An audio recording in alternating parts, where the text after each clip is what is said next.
Albert Einstein, Steven Spielberg, Scarlett Johansson, Ryan Reynolds, and this Palestinian woman whose house was taken from her. What do they all have in common? Her name is Muna and she lives in Jerusalem. Her parents worked for years and saved every dollar they could to build a home for their family.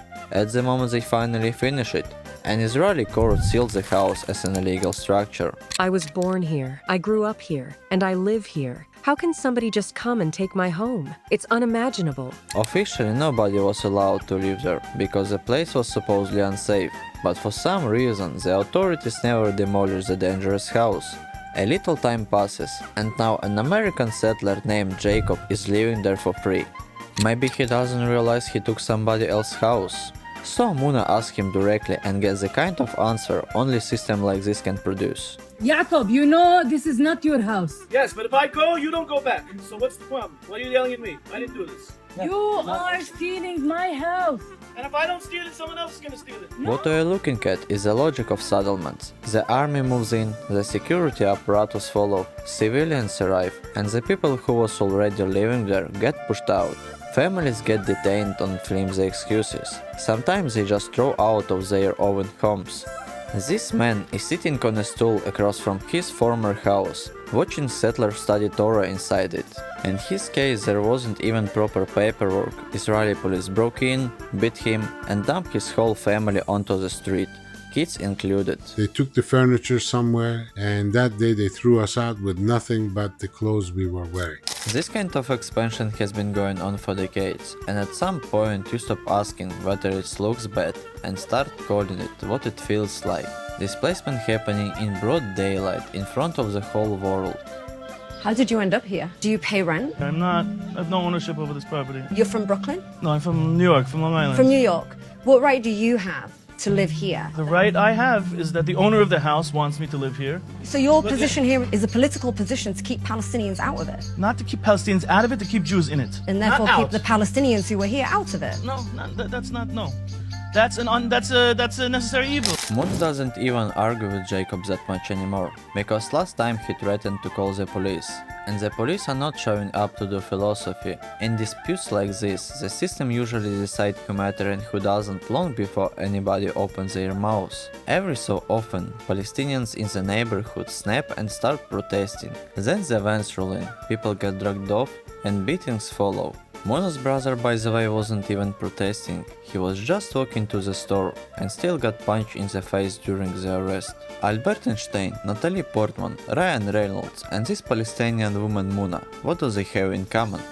You might be surprised, but all of them for completely different reasons have been called anti-Semitic by someone. Because these days, the official Israeli line is simple: criticize the system hard enough, and sooner or later somebody will try to stick that label on you.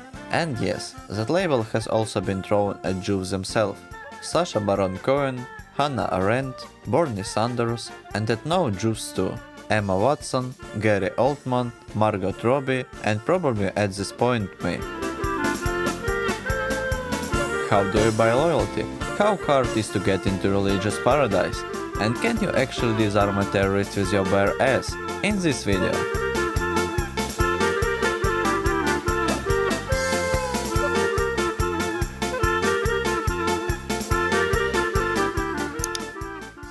Now let me show another paradox. This is Bnei Brak, on the edge of Tel Aviv, a major ultra-Orthodox enclave, and not the only one. Nearly 200,000 people, many of them living in the world where full-time Torah study is treated not as personal choice, but a social mission supported by state.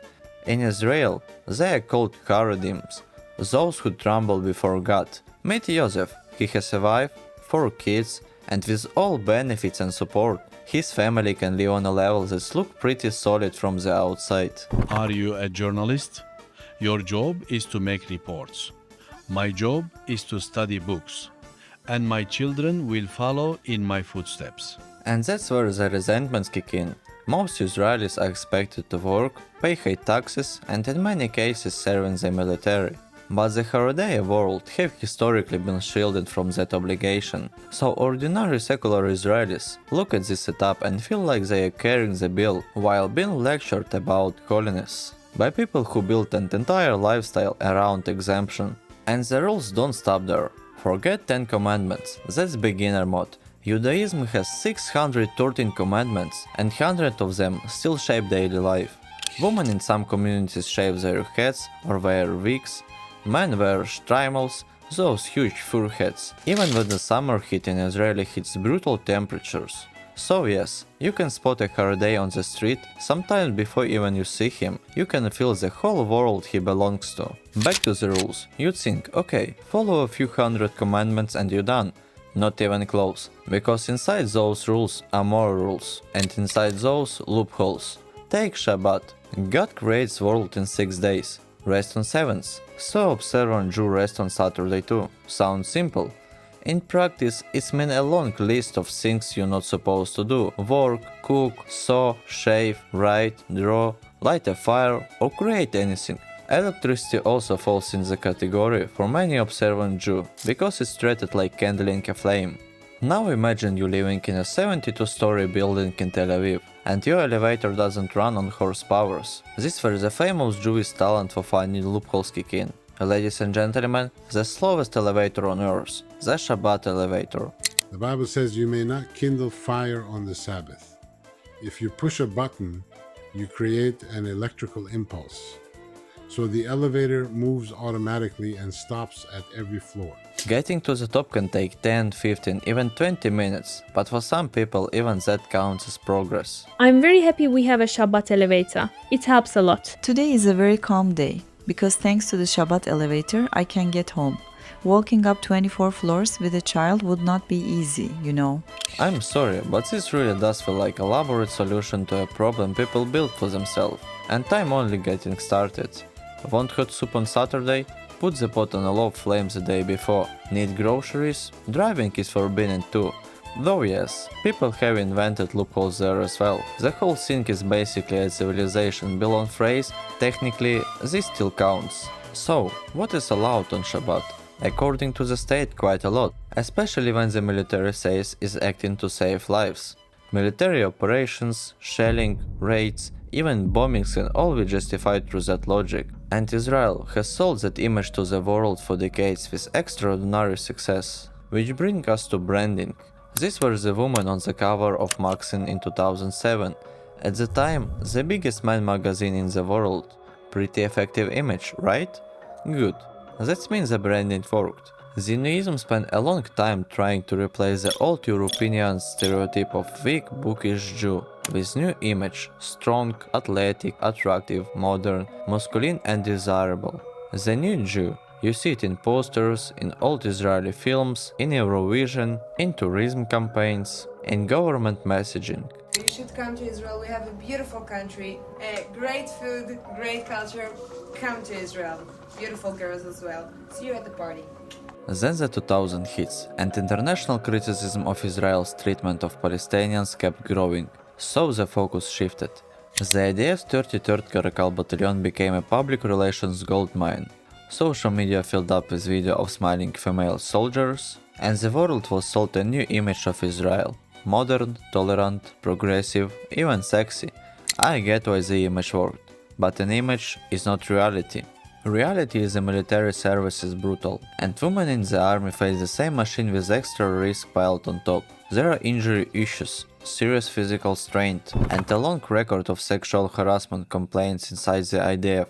There was even a senior general who, according to army's own findings, abused his position for years, before finally being removed. And for a long time, most people outside Israel barely paid attention. Then a video goes viral. A female crew struggling for 38 long seconds to load a Merkava tank for single shot, and suddenly the glossy ad campaigns collide with the hard physics of war. Still, the official message remains the same. Israel says it's fighting a moral war in Gaza, warns civilians in advance, and asks them to leave before strikes. Sometimes the warnings do happen. The manager of an office building in central Gaza really did get a call, saying the building would be flattened in 10 minutes. Some people got out. The elderly, the sick and the disabled weren't that fast, so he called back. There are still people in the building. They are all civilians. Attention! Entry to the building is prohibited. Demolition is beginning. The war in Gaza may be one of the most controversial and emotionally loaded conflicts of modern times, and people who pretend it's simple usually just don't know the history. Take this clip. Sacha Baron Cohen, arguably one of the most sharpest satirists alive, poses as an Israel anti-terror instructor and interviews Jason Spencer, a sitting state senator from Georgia and a raging anti-Muslim bigot. Cohen convinces him that the best way to check whether a Muslim woman hiding a bomb is to pretend to be Chinese and secretly photograph up her skirt. Convince him or her that you are Chinese. Konnichiwa, Red Dragon, Beijing, Hong Kong, I've been to Hong Kong, sushi, when I said, I see the Red Dragon, oh, do you speak Chinese? He's not a terrorist. And if you think that was the end, no. Cohen then gets his genius to agree that the best way to stop an armed Muslim terrorist is to run at him butt naked. ISIS are scared of being seen as homo. You know what it means, homo? Yeah. If your buttock touch them, it means they have become a homosexual. Go! USA, motherfucker. Later, Spencer says the clip has been taken out of context, which would be much stronger defense if anybody on Earth could imagine a context where that looked normal. Of course, he lost his job. On the other hand, every clown like Spencer has a mirror image on the other side. The anti-Semite who points at Jewish founders of Facebook or Google throws in Spielberg, Bloomberg, Zelensky, and half of Gollywood. Concludes a few dozen Jews secretly run the entire planet. That's conspiracy brain garbage. Henry Ford said his own version of it, and he sounded just as stupid. So, if you actually want to understand Israel, Jews, Palestinians, and Gaza even a little, we have go to back. Long before Hitler came to power, European anti-Semitism was already deeply rooted. Jews were treated as outsiders, blamed for killing Christ, painted as impure, greedy, untrustworthy, permanently on the edge of damnation. They often lived in close communities, were denied full assimilation, and were easy to isolate politically because there was only few of them to fight back. Hitler didn't invent anti-Semitism for nothing. He climbed onto a hatred that was already there and weaponized it. After World War II and the Holocaust, the world faced catastrophe it had helped create, and one of the results was international support for Jewish state in historic Palestine. The Arab population living there didn't exactly welcome the plan. War followed. Israel emerged with international backing, money, weapon, and momentum.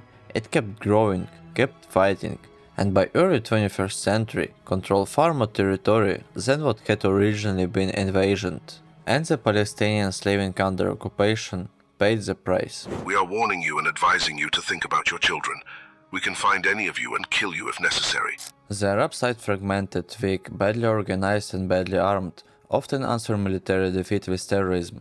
Buses explode, civilians died, children died. Israel answered with even harsher control, mass surveillance, punitive raids, and policies. Many people around the world now openly call it apartheid or ethnic cleansing. There are 5,000 cameras per square kilometer here. They know where everybody works and what everybody does. That cycle keeps going right up to 1993, and then something extraordinary happens. On this stage you see the historic handshake between Israeli Prime Minister Yitzhak Rabin and PLO leader Yasser Arafat, the Oslo Accords. The moment when, for one brief second, it looked like both sides might finally admit the obvious. Neither one was going anywhere. And then the Israel finally did what it always does when peace gets too close. It called Rabin a traitor and took to the streets. Riding that wave of rage was Benjamin Netanyahu. And the hatred got so intense that another rising extremist, Itamar Ben-Gvir, was filmed tearing the emblem of Rabin's car and saying, "We got to his car, we will get to him too." Rabin knew he would be hated for trying to make peace. What he didn't foresee was how literal that hatred would become. After a peace rally, Rabin walks toward his car, and never makes it. An Israeli religious extremist assassinates him with several shots to the back, and after the arrest, the killer says it plainly. He murdered the prime minister because making peace with Arab was betrayal. Soon enough, Netanyahu replaced Rabin as prime minister, and years later, Ben-Gvir became a minister in his government. No, there is no proof that Netanyahu or Ben-Gvir ordered Rabin's assassination. But you don't need to be a genius to see how dark atmosphere was, who fed it, and who benefited from the aftermath. Netanyahu wins on fear, on rage, on Arabophobia, and then spends years gutting Rabin's peace process. And yes, there is footage for that too.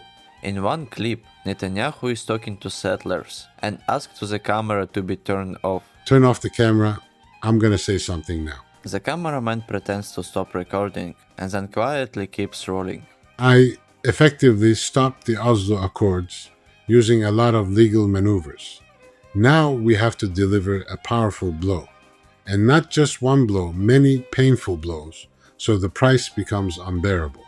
We need a total assault on Palestine. Meanwhile, anti-Israeli hate rate in Gaza grows too, and Netanyahu, according to years of causation and reporting, helped strengthen Hamas by treating it as a useful counterweight. Because a radical enemy can be politically useful when your whole career depends on being the man who protects Israel from radical enemies. That, in a nutshell, is strategy. Netanyahu was built for war, not for peace. Israeli voters backed him as a man who would be tougher on Arab, tougher on terror, tougher on everyone. But when your political survival depends on permanent threat, peace becomes dangerous, not to the country, but to you.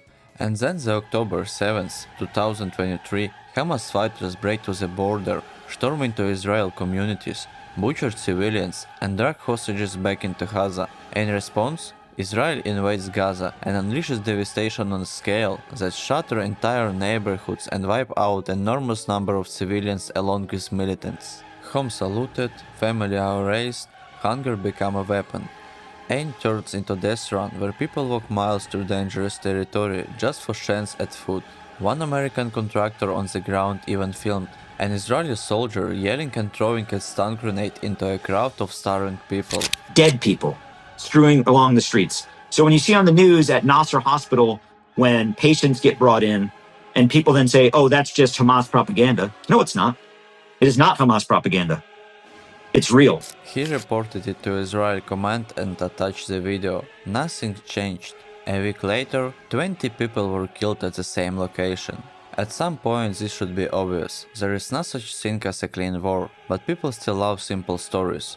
They all are terrorists. No, they not. And terrorism doesn't belong to one religion either. Meet Baruch Goldstein. Educated, a doctor, an immigrant to Israel, a man radicalized by a worldview that turned Muslims into targets. In Hebron, he walked into a mosque with Galil rifle and opened fire on worshippers. He killed 29 people and wounded more than 100 before the crowd beat him to death. You'd think a man like this would be remembered only with shame. Instead, his grave became a pilgrimage site for extremists, and words on his tomb once describe him as innocent and righteous. By this point we've heard enough to understand the ugliest truth of this conflict. It's not a story with a clean side and dirty side. It's a machine that turns grief into vengeance, vengeance into politic into more graves. And every new round makes reconciliation less likely than the last. And that includes Israel too. This is a mamad, a reinforced safe room built for modern Israeli housing. Thick walls, sealed door, filter for chemical attacks. It costs a fortune, and in most cases it still can't protect you from the deeper problem. To me, the mamad is a perfect symbol of the whole paradox. One of the most educated, capable, and resilient people on earth built a state meant to guarantee safety, and ended up creating a place where fear had to be pounded directly into the walls.